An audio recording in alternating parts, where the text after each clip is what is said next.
What's up guys and welcome. You are watching Fazi Fitness. Keone Pearson was claiming to be all natural up until 2019 Arnold Classic.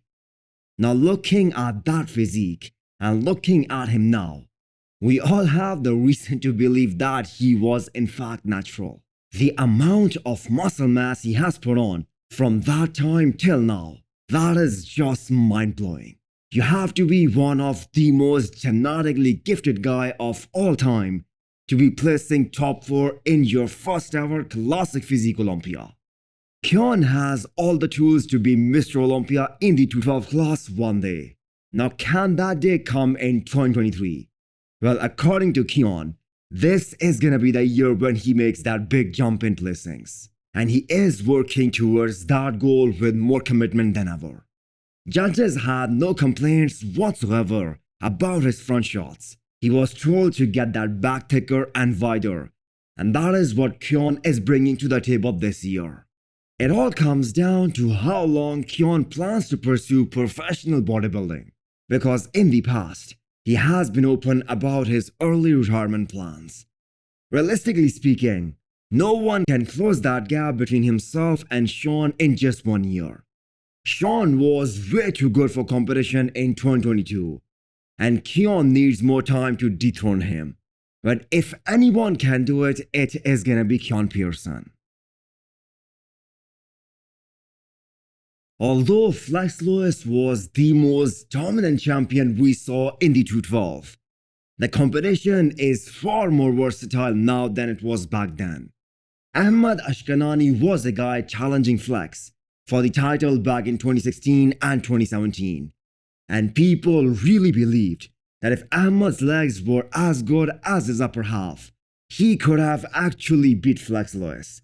But that never happened. As for now, nobody even considers Ahmad a threat to the 212 title, even though he was still top 4 at this past Mr. Olympia.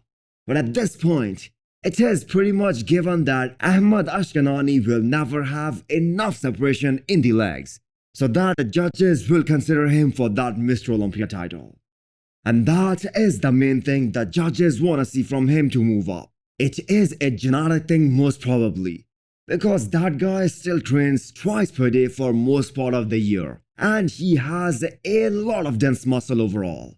If I'm not mistaken, Ahmad has already qualified for the Olympia by winning the show in Saudi Arabia earlier this year. So Quinton turned a lot of heads yesterday by doing that guest posing with the likes of Nick Walker. And that led Nick Walker to make this prediction, that Quinton will crack top 10 in his Olympia debut in 2024. And that isn't even an exaggeration.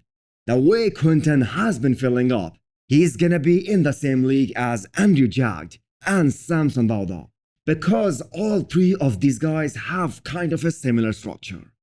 I think Quinton's waist is the smallest out of all three.